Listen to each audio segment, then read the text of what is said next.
আপন কিশোরী কন্যাকে পিতা কর্তৃক ধর্ষণের দায়ে আজকে এই বিজ্ঞ আদালত তার মৃত্যুদণ্ড রায় দিয়েছে।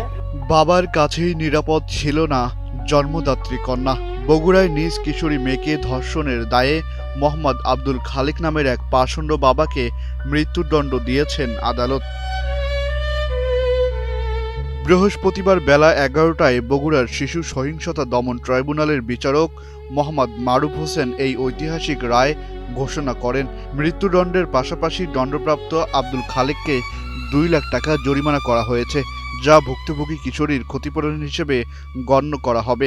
অনাদায়ে আরও 2 বছরের বিনাশ্রম কারাদণ্ডের আদেশ দেন আদালত। শেরপুরের 2020 সালের একটি মামলায় আপন কিশোরী কন্যাকে পিতা কর্তৃক ধর্ষণের দায়ে আব্দুল খালেক নামক আসামিকে আজকে বিজ্ঞ আদালত তার মৃত্যুদণ্ড রায় দিয়েছে। একই সাথে 2 লক্ষ টাকা জরিমানা করেছে। মামলাটি শেরপুর থানার 2020 সালের একটি ঘটনা। সেখানে আপন পিতা তার শিশু কন্যাকে ধর্ষণ করে। এর প্রেক্ষিতে বিজ্ঞ আদালত আজকে এই রায় দিয়েছে। বগুড়ার শেরপুরের দার্কিপাড়া এলাকার এই নির্মম ঘটনায় আসামির দৃষ্টান্তমূলক শাস্তি হওয়ায় সন্তোষ প্রকাশ করেছেন রাষ্ট্রপক্ষের আইনজীবী। বগুড়ার শিশু সহিংসতা দমন ট্রাইব্যুনাল এর বিচারক জনাব মোহাম্মদ মারুফ হোসেন উনি আজকে এই মামলাটার রায় দিয়েছেন। এই মামলাটার যে ছিল, এই মামলাটার রায়ে মাননীয় আদালত এই মামলার যে আসামি, সে আসামির নাম হচ্ছে মোহাম্মদ আব্দুল খালেক। তার বাড়ি হচ্ছে শেরপুর উত্তর শাহপাড়া।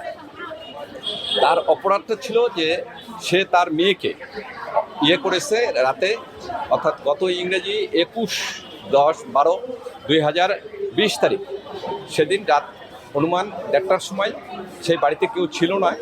সেই অজান্তে মেয়েকে তার ঘরে থাকতে বলে, সেই ঘরে থাকা অবস্থায় রাত ঘটনার তারিখ এবং ঘটনার সময় এই আসামি ও তার মেয়েকে জোরপূর্বক রেপ করার চেষ্টা করে। মেয়ে সেখানে বাধা দেয় যখন, তখন এক পর্যায়ে তার এই কাপড় চুপড় সে খুলে ফেলায়, তাকে জোরপূর্বক তার ইচ্ছার বিরুদ্ধে ধর্ষণ করে।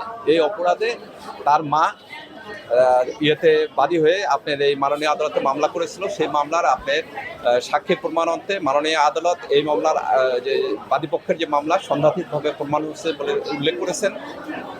এবং এখানে উল্লেখ্য যে এই মামলার যে আসামি, সে মাননীয় ম্যাজিস্ট্রেট সাহেবের কাছে নিজের দোষটা স্বীকার করে স্বীকারোক্তিমূলক জবানবন্দি দিয়েছিলেন এই মামলার সময়, তদন্তের সময়।